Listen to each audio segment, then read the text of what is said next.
Back with us on the Sports Back Zone. The only player from Lehigh University in the United States to make it to the NBA is the same man who has served Portland Trailblazers for the better part of 9 seasons. He is a true team player, as evidenced by his acceptance of the role of wingman to his team's sharpshooting all-star guard leader, Dame Lillard. But now, that man, CJ McCollum, must chart a future elsewhere after the Trailblazers dealt him to New Orleans Pelicans in a bumper 7-player deal. These are the pieces involved in that deal. So, CJ McCollum and Larry Nance and Tony Snell move from the Blazers to the Pelicans, and the Pelicans are sending in the reverse direction Josh Hart, Thomas Satoransky, Nickel Alexander-Walker, Didi Luzada, a 22 first-round pick, and 2 future second-round picks. Now, Lillard, Dame Dollar, he spoke from the heart about his time with McCollum in the Trailblazers team. He said, "We both knew that this point would be coming. Well, that will make it easier to deal with. I think we'll be remembered as trouble.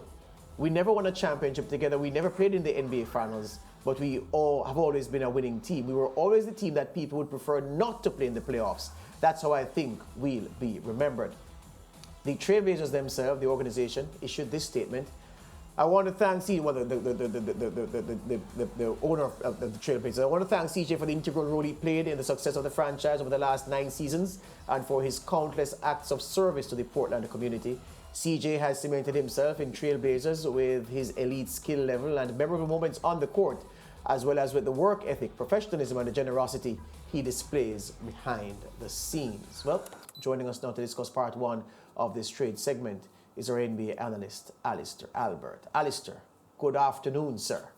Good afternoon. Thanks, guys. Yeah, sorry to disturb you from the latest film you're making, but, happy you could take time for people like us. Alister, CJ and the Blazers, it was a good relationship without getting the glitzy GQ spread of a wedding. Yeah, it never landed on the front page of any of those big magazines. Never Vanity Fair, never GQ. Some smaller magazines maybe as a measure of the fact that they didn't win an NBA title or a conference title. But it was a good relationship, and he was a darn good player for them.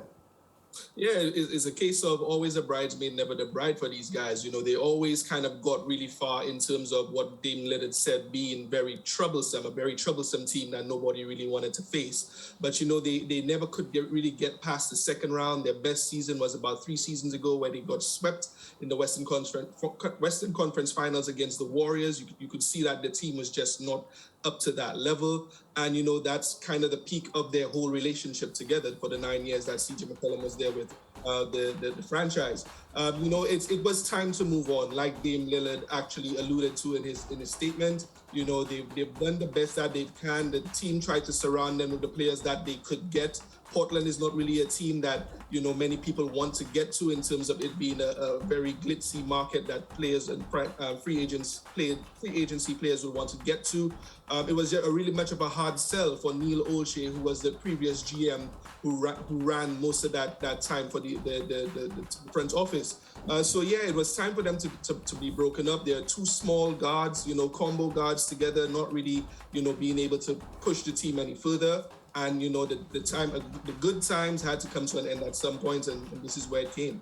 Yeah, the fact, Alister, that CJ McCollum played with Dame Lillard in Portland in that Trailblazers team, and we all know who the superstar was, us on the outside.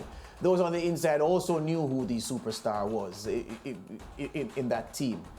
Do you think that has helped to give us a favorable impression of CJ McCollum, to the extent that were he playing against a player of lesser abilities, lesser profile, we wouldn't think that what he did was so much special? In other words, the fact of Dame Lillard and what Dame Lillard could do and often did, and CJ just being the willing facilitator and enabler in many respects, that boosted CJ's stocks. And without a talent like Dame Lillard in the team that he's going, we may even ignore him and forget that he exists, if you follow what I'm saying. Yeah. But the thing is, it really highlights CJ as a really great team player, someone who could kind of come into a lineup and not really hurt you. Average at least 20 points a game, put up 30 or 40 points any given night, and really help a team. But it's really good in that respect, from that perspective. But it also kind of shows that he was lacking in the ability to really provide the push that a team needs to be championship level and elite. And I think that's the knock on them as a duo. As a unit from the backcourt there. They were always one of the best combo duos, from the guard position in the NBA, but they could just never get past, Klay Thompson and Steph Curry, Durant and Russell Westbrook when they were with OKC, and those bigger, better, more recognized duos and everything in those teams. So yeah, it really spells really nicely for him. He's the president of the Basketball Association. He's really, really well liked. Any team will probably want to have him. He's very articulate, very clever, and on the court, has really good basketball IQ. But how far could that really get you? It seems like he's lacking in the ability, this star quality. He's never been able to make an all-star team. He's lacking there, and so he's a good player, but maybe just lacking. And we want to see what he's going to do with Zion and Brandon Ingram and the Pelicans. Will he actually push them through? We will see. Yes, indeed. Nice guy, but as you say, just lacking that little bit of star quality. Moving on now, when the Lakers acquired Russell Westbrook last summer, they did it to form what was supposed to be their version of the Big Three, which would include, of course, Anthony Davis and LeBron James. But on this day in sports, the Lakers are 9th in the West, winning 26 and losing 29 games. And after previously being bypassed in games where the Lakers were chasing the win deep in the fourth quarter, Westbrook was again looked over on Tuesday as coach Frank Vogel attempted an ultimately futile rally against Milwaukee Bucks. This is what Westbrook said post-game. It's second straight game that you've received boos after, a turnover. Is that a hard experience for you? I mean, this is home for you, and coming back was a special thing. Is that a hard thing for you to absorb in any way? It's a sign of respect. Sign of respect. I don't. My mindset and how I think about this game and what I'm able to do for this game is not predicated on boos. I have a platform that I'm able to use to be able to do other things that God has blessed me with to be able to do, and I will continue to do those things. Regardless of people boo for me, cheer for me, cuss me out, call me names, it doesn't really matter. I almost feel sorry for him. Alister, are we seeing the last days of Westbrook as a Laker? Maybe not this season, because I can't see the Lakers being able to shift his contract. It will require a team with enough cap space to want to take him. And news just coming out before we came on this segment, it says that most teams are not willing to do a trade with the Lakers if they're not willing to include their 2027 first round draft pick in any deal to kind of incentivize them to take on Westbrook's bloated contract. So we might be seeing his last few weeks and months with the team, because maybe in the offseason, a team with all the movements and everything, teams might have more cap space to maybe take him on. But which contending team will want to take him on, I don't know, because he's such a explosive character on the court and off the court.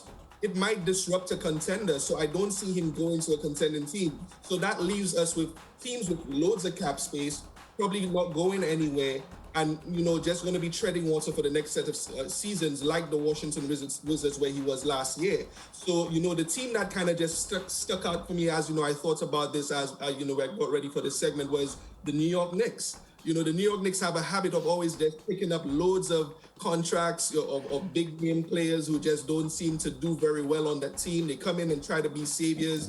But even the Knicks, I think, would be really afraid of taking him on because of his contract. First of all, they're trying to keep their books clear for free agencies. And I don't even see how that's going to work. So he's now looks like a player who could become very similar to his teammate Carmelo Anthony, where teams will be very afraid to take him on. He'll have to probably consider bench roles moving forward.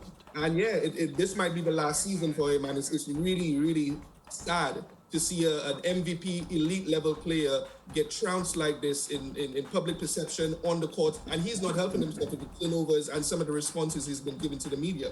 Yeah, I have 30 seconds left, Alister, and I just wanted to say this to you and get your thoughts quickly. You know, I've been thinking about Kevin Durant, James Harden, and Russell Westbrook, who were at the OKC Thunder together, as we all know. And I'm looking at, well, perhaps before the start of this season, we would say that James Harden would be included in the argument I'm going to make about Durant, that Durant is a better player now than when he was with the OKC Thunder. Is Russell Westbrook a better player now than when he was with the OKC Thunder? It doesn't seem so. He's compiled all the stats to kind of make it look like that, like he is, because he's now on the top 75 list of history of the NBA. He's, Mr. Triple-Double and all of that. But all these stats are just ring a bit hollow because, he hasn't been able to push his teams through, just like CJ McCollum. He only can do so much, and he doesn't really help his team. And it's manifesting itself right now for the Lakers. And, if he stayed with that team, Oklahoma City Thunder are my team because, I was with those guys from the time they came over to Seattle, from Seattle to Oklahoma. And, I wanted to see them do well. And, they just haven't been able to do that. If those three had stayed together, I think his game would have evolved differently, hopefully. But yeah, it's really sad to see what's going to happen. And I'm afraid it's probably the last few weeks we're going to see Russell Westbrook in a purple and gold. Yeah, Alister, thank you very much. As usual, all the best. We'll talk again. No problem. See you guys. Yeah, let's wrap this segment of the NBA with what happened on court on Tuesday night. The Suns, number one in the league at the moment, winning by 5 over the 76ers. The Hawks, 133-112 over the Pacers. The Celtics beat a Nets team that were without Durant, Irving, and their other big player, George. Durant, Irving, and Harden. They were all absent from the game last night. The Grizzlies, the Pelicans, Mavericks, and Nuggets, they all won over the Clippers, Rockets, Pistons, and Knicks. The Bucks beat the Lakers, Giannis with 44 points and 15 rebounds. The Timberwolves beat the Kings 134-114, and the Trailblazers were beaten 113-95 by Orlando Magic. We go to break. Back with more of the Sports Mat Zone after this.